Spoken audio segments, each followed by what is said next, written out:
नमस्ते बच्चों, आज हम कक्षा 7 पाठ 13 एक दिन का कविता के प्रश्न उत्तर कर रहे हैं। इस कविता की व्याख्या मैं अपने लास्ट वीडियो में कर चुकी हूँ। उसका लिंक आपको डिस्क्रिप्शन बॉक्स में मिल जाएगा, आप वहां से देख सकते हैं।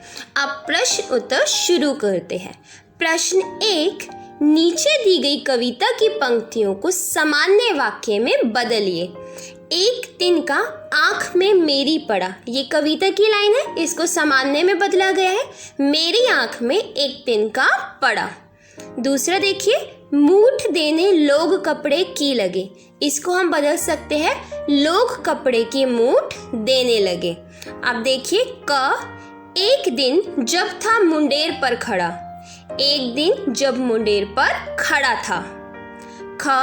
लाल होकर आंख भी दुखने लगी। अब इसको सामान्य वाक्य में बदलेंगे, आंख लाल होकर दुखने लगी। ऐंठ बेचारी दबे पांवों भागी, बेचारी ऐंठ दबे पांवों भागी। जब किसी ढब से निकल तिनका गया, किसी ढब से जब तिनका निकल गया। अब आते हैं प्रश्न 2 पे। एक दिन का कविता में किस घटना की चर्चा की गई है जिससे घमंड नहीं करने का संदेश मिलता है? उत्तर, इस कविता में उस घटना का वर्णन किया गया है जब कवि की आंख में एक तिनका गिर गया। उस तिनके से कवि काफी बेचैन हो उठता है, वो बहुत ज्यादा परेशान हो जाता है, उसका सारा घमंड चूर हो जाता है क्योंकि एक छोटे से तिनके ने उसे इतना परेशान कर दिया। किसी तरह लोग कपड़े की नोक से उसकी आंख में पड़ा तिनका निकालते हैं तो कवि सोच में पड़ जाता है कि आखिर उसे किस बात का घमंड था जो एक तिनके ने उनके घमंड को जमीन पर लाकर खड़ा कर दिया। उसकी बुद्धि ने भी उसे ताने दिए कि तू ऐसे ही घमंड करता था, तेरे घमंड को चूर करने के लिए तिनका ही बहुत है। इससे यह संदेश मिलता है कि व्यक्ति को स्वयं पर घमंड नहीं करना चाहिए। एक तुच्छ व्यक्ति या वस्तु भी हमारी परेशानी का कारण बन सकते हैं। हर वस्तु का अपना महत्व होता है। बच्चा किसी भी चीज को कमजोर या छोटा नहीं समझना चाहिए। एक छोटा सा घास का तिनका भी अगर आपकी आंख में चला जाए या कोई हवा से कोई धूल का कणी अगर आपकी आंख में चला जाए तो आपको परेशानी हो सकती है। तो कोई भी चीज दुनिया में तुच्छ नहीं है, सबका अपना महत्व है।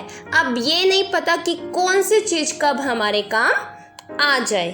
प्रश्न 3, आंख में तिनका पड़ने के बाद घमंडी की क्या दशा हुई? घमंडी की आंख में तिनका पड़ने पर उसकी आंख लाल होकर दुखने लगी, उसकी आंख बहुत ज्यादा दर्द करने लगी थी। वह बेचैन हो गया और उसका सारा घमंड समाप्त हो गया। प्रश्न 4, घमंडी की आंख से तिनका निकालने के लिए उसके आसपास लोगों ने क्या किया? उत्तर, घमंडी की आंख से तिनका निकालने के लिए उसके आसपास के लोगों ने कपड़े की मूठ बनाकर उसकी आंख में डाली। प्रश्न 5, एक तिनका कविता में घमंडी को उसकी समझ ने चेतावनी दी। ऐठता तू किस लिए इतना रहा, एक तिनका है बहुत तेरे लिए। इसी प्रकार की चेतावनी कबीर ने भी दी है। तिनका कभू न नी दिए पांव तले जो होए, कभू उड़ी आँखिन परे पीर घनेरी होए। इन दोनों में क्या समानता है और क्या अंतर है? लिखिए। अब यहाँ पे सवाल पूछा गया है, जो आपको 2 पंक्तियाँ दी गई है, एक इस कविता की दी गई है एक दिन का और एक कबीर द्वारा लिखा गया दोहा दिया गया है। अब आपको बताना है इन दोनों में क्या समानता है और क्या अंतर। अब पहले इसकी समानता देखते हैं।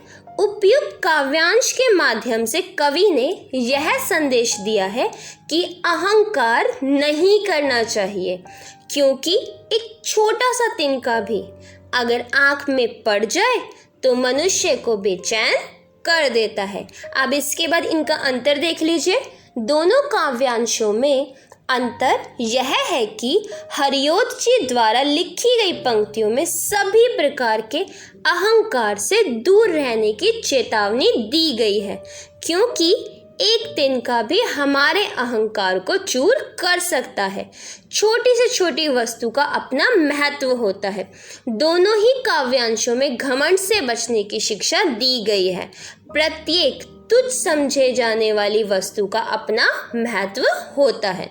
अब आगे आ गए अनुमान और कल्पना पे। प्रश्न 1, नीचे दी गई कबीर की पंक्तियों में तिनका शब्द का प्रयोग एक से अधिक बार किया गया है। इनके अलग अलग अर्थों की जानकारी प्राप्त करें। उठा बबूला प्रेम का, तिनका उड़ा आकाश, तिनका तिनका हो गया, तिनका तिनके पास। अब उत्तर देखिए। जिस प्रकार झोंके से उड़कर तिनके आसमान में चले जाते हैं और सभी तिनके बिखर जाते हैं, उसी प्रकार ईश्वर के प्रेम में लीन हृदय सांसारिक मोह माया से मुक्त होकर ऊपर उठ जाता है। वह आत्मा का परिचय प्राप्त कर परमात्मा से मिल जाता है, यानी उसे अपने अस्तित्व की पहचान हो जाती है और सभी प्रकार की बाधाओं से मुक्त होकर ईश्वर के करीब पहुंच जाता है, यानी आत्मा का परमात्मा से मिलन हो जाता है। अब आ जाते हैं भाषा की बात पे। किसी ढब से निकलने का अर्थ है किसी ढंग से निकलना। ढब से जैसे कई वाक्यांशों से आप परिचित होंगे, जैसे धम से वाक्यांश, लेकिन ध्वनियों में समानता होने के बाद भी ढब से और धर्म से जैसे वाक्यांशों के प्रयोग में अंतर है। धम से, छप से इत्यादि का प्रयोग ध्वनि द्वारा क्रिया को सूचित करने के लिए किया जाता है। नीचे कुछ ध्वनि द्वारा क्रियाओं को सूचित करने वाले वाक्यांश और कुछ अधूरे वाक्य दिए गए हैं। उचित वाक्यांश चुनकर वाक्यों के खाली स्थान भरिए। अब इसके उत्तर देख लीजिए। मेंढक पानी में छप से कूद गया। नल बंद होने के बाद पानी की एक बूंद टप से चू गई।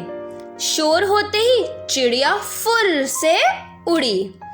ठंडी हवा सन से गुजरी। मैं ठंड में थर से कांप गया।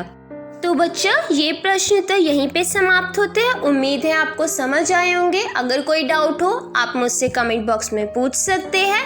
अगर वीडियो पसंद आई हो तो लाइक करना और चैनल को सब्सक्राइब करना मत भूलना। धन्यवाद।